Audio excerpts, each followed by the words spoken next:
girls, and welcome to the Chapter 12 Read Aloud video. Now, when we left off in Chapter 11, we were listening to some of the experiences that the monster had when he was first out into the world. So he told us about how he had discovered the warmth of fire. He told us how he had had some really bad encounters with some villagers, and they had attacked him or screamed and yelled and fainted when they saw him because he was so hideous and ugly. He also found a cave to call home, and attached to that cave was the home of a sweet little family, an old man, his son, and his daughter. Now, this family is going to become very important to the monster, and in Chapter 12, we're going to learn a little bit more about why. Okay, so all that you'll have to do for Chapter 12 is watch this read aloud, follow along with your text, and then I posted a discussion question via Padlet, so you can answer that question as well. So in this video, I'll read Chapter 12, and then I'll provide a quick summary of what we've read at the end of the video. All right, here we go. Chapter 12 of Mary Shelley's Frankenstein. I lay on my straw, but I could not sleep. I thought of the occurrences of the day. What chiefly struck me was the gentle manners of these people, and I longed to join them, but dared not. I remembered too well the treatment I had suffered the night before from the barbarous villagers, and resolved, whatever course of conduct I might hereafter think it right to pursue, that for the present I would remain quietly in my hovel, watching and endeavoring to discover the motives which influenced their actions. The cottagers arose the next morning before the sun. The young woman arranged the cottage and prepared the food, and the youth departed after the first meal. This day was passed in the same routine as that which preceded it. The young man was constantly employed out of doors, and the girl in various laborious occupations within. The old man, whom I soon perceived to be blind, employed his leisure hours on his instrument or in contemplation. Nothing could exceed the love and respect which the younger cottagers exhibited toward their venerable companion. They performed towards him every little office of affection and duty with gentleness, and he rewarded them by his benevolent smiles. They were not entirely happy. The young man and his companion often went apart and appeared to weep. I saw no cause for their unhappiness, but I was deeply affected by it. If such lovely creatures were miserable, it was less strange that I, an imperfect and solitary being, should be wretched. Yet, why were these gentle beings unhappy? They possessed a delightful house, for such it was in my eyes, and every luxury. They had a fire to warm them when chill, and delicious viands when hungry. They were dressed in excellent clothes, and still more they enjoyed one another's company and speech, interchanging each day looks of affection and kindness. What did their tears imply? Did they really express pain? I was at first unable to solve these questions, but perpetual attention and time explained to me many appearances which were at first enigmatic. A considerable period elapsed before I discovered one of the causes of the uneasiness of this amiable family. It was poverty, and they suffered that evil in a very distressing degree. Their nourishment consisted entirely of the vegetables of their garden and the milk of one cow, which gave very little during the winter, when its masters could scarcely procure food to support it.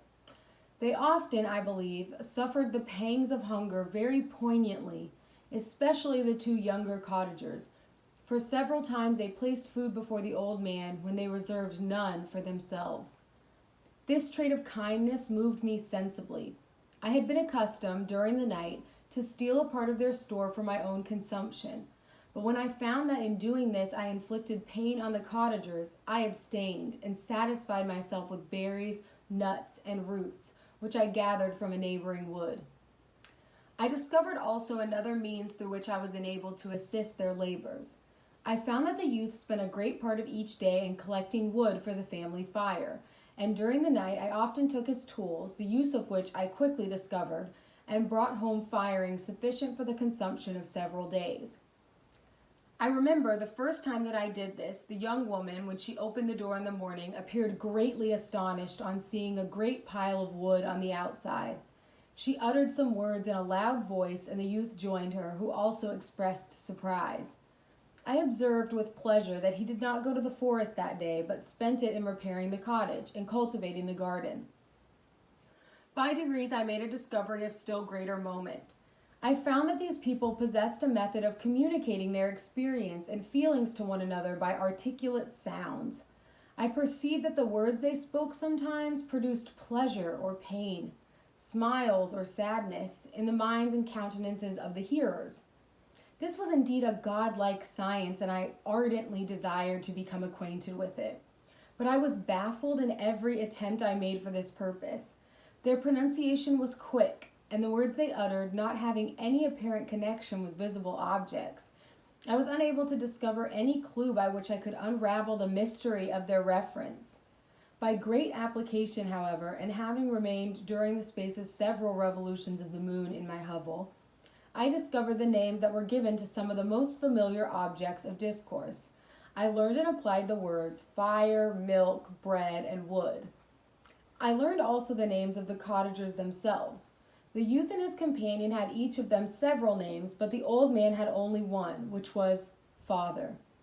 The girl was called Sister, or Agatha, and the youth Felix, Brother, or Son.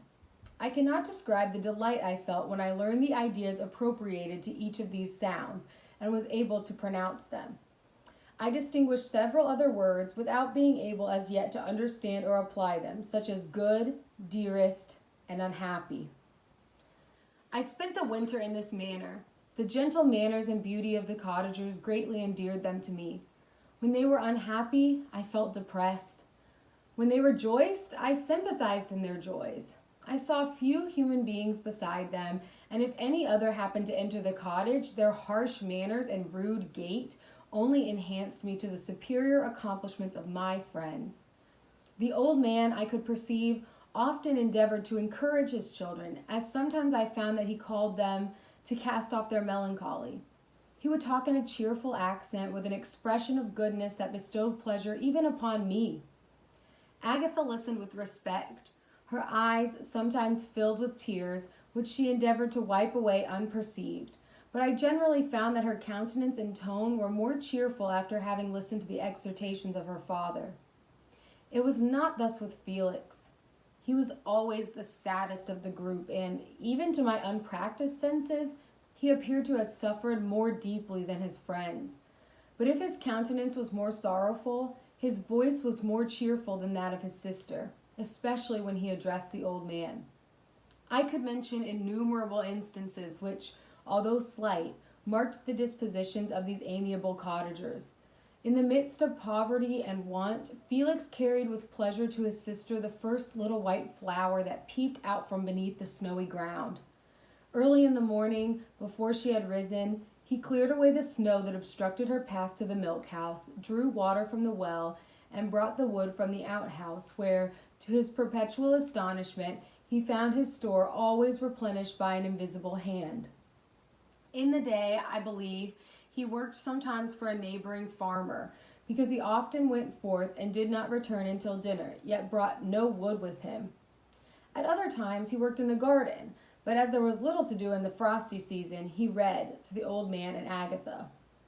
This reading had puzzled me extremely at first, but by degrees I discovered that he uttered many of the same sounds when he read as when he talked. I conjectured, therefore, that he found on the paper signs for speech which he understood, and I ardently longed to comprehend these also, but how was that possible when I did not even understand the sounds for which they stood as signs? I improved, however, sensibly in this science, but not sufficiently to follow up any kind of conversation, although I applied my whole mind to the endeavor, for I easily perceived that, although I eagerly longed to discover myself to the cottagers, I ought not to make the attempt until I had first become master of their language, which knowledge might enable me to make them overlook the deformity of my figure. For with this also the contrast perpetually presented to my eyes had made me acquainted. I had admired the perfect forms of my cottagers, their grace, beauty, and delicate complexions, but how was I terrified when I viewed myself in a transparent pool. First I stared back. unable to believe that it was indeed I who was reflected in the mirror. And when I became fully convinced that I was, in reality, the monster that I am, I was filled with the bitterest sensations of despondence and mortification. Alas, I did not yet entirely know the fatal effects of this miserable deformity. As the sun became warmer and the light of day longer, the snow vanished and I beheld the bare trees and the black earth. From this time, Felix was more employed, and the heart-moving indications of impending famine disappeared. Their food, as I afterwards found, was coarse, but it was wholesome, and they procured a sufficiency of it. Several new kinds of plants sprung up in the garden, which they dressed, and these signs of comfort increased daily as the season advanced. The old man, leaning on his son, walked each day at noon, when it did not rain, as I found it was called when the heavens poured forth its waters. This frequently took place, but a high wind quickly dried the earth, and the season became far more pleasant than it had been. My mode of life in my hovel was uniform. During the morning I attended the motions of the cottagers, and when they were dispersed in various occupations, I slept. The remainder of the day was spent in observing my friends. When they had retired to rest, if there was any moon or the night was starlit, I went into the woods and collected my own food and fuel for the cottage. When I returned, as often it was necessary, I cleared their path from the snow and performed these offices that I had seen done by Felix. I afterwards found that these labors, performed by an invisible hand, greatly astonished them, and once or twice I heard them on these occasions utter the words, "Good spirit," "wonderful," but I did not then understand the signification of these terms. My thoughts now became more active, and I longed to discover the motives and feelings of these lovely creatures.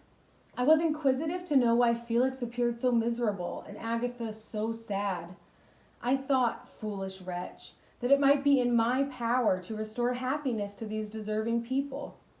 When I slept or was absent, the forms of the venerable blind father, the gentle Agatha, and the excellent Felix flitted before me. I looked upon them as superior beings who would be the arbiters of my future destiny. I formed in my imagination 1,000 pictures of presenting myself to them and their reception of me. I imagined that they would be disgusted until, by my gentle demeanor and conciliating words, I should first win their favor and afterwards their love. These thoughts exhilarated me and led me to apply with fresh ardor to the acquiring the art of knowledge. My organs were indeed harsh, but supple, and although my voice was very unlike the soft music of their tones, yet I pronounced such words as I understood with tolerable ease. It was as the ass and the lapdog, yet surely the gentle ass, whose intentions were affectionate, although his manners were rude, deserved better treatment than blows and execration. The pleasant showers and genial warmth of spring greatly altered the aspect of the earth. Men who before this change seemed to have been hid in caves dispersed themselves and were employed in various arts of cultivation. The birds sang in more cheerful tones, and the leaves began to bud forth on the trees.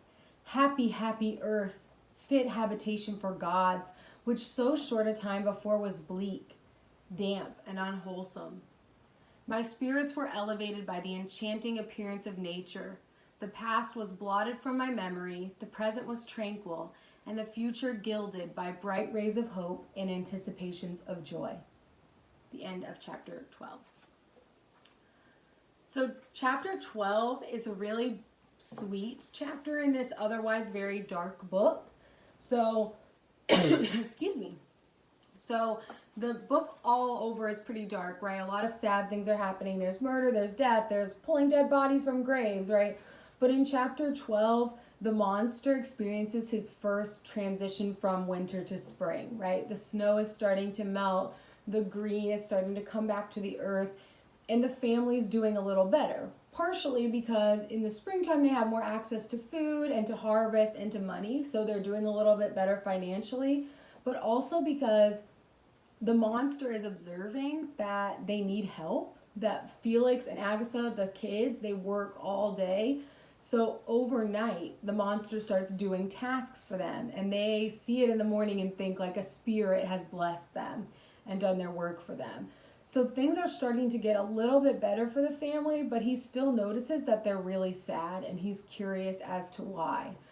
The other important thing in chapter 12 is that the monster is learning how to speak. So he's listening into the cottage, right? He's like kind of in a cave right here, and one wall of his hovel or cave kind of backs up to their family cottage.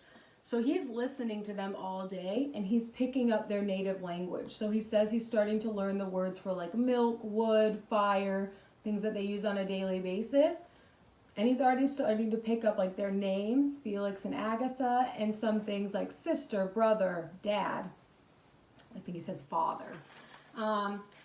So he's picking up language, and that's going to be really important because he believes that he can't approach them as just this ugly monster who grunts, right? If he's going to approach them as an ugly monster, he needs to be able to speak to them. And the last important thing in chapter 12 is when the monster looks at himself in the transparent pool, okay? Which is a way in the past that people would have looked in a mirror, right? So he's saying when he looks in the water and sees his reflection, he's horrified by it, right? And this is really important not only because this is an important development in your life as a child or a human when you see your reflection for the first time and know that it's you, but also because this is when the monster really recognizes why these people are reacting this way to him. When he goes into these people's houses, now he is putting the pieces together. When they see me, they are scared of me, right? And there's nothing he can do to change that. And this is kind of the big conflict in his life, is he can't get close to anyone. He can't have any help because of the way that he looks. So in the middle of chapter 12, when he sees his reflection for the first time, that's a very powerful moment of him realizing what's keeping him distant from society. And that pain of not being able to change it, but still wanting that love and affection from others is very important to the monster. So in chapter 13, we're going to learn a little bit more about the family in the cottage and a little bit more about the monster's interactions with them and his learning of language. So stay tuned for the next video, Read Aloud, chapter 13. Bye-bye.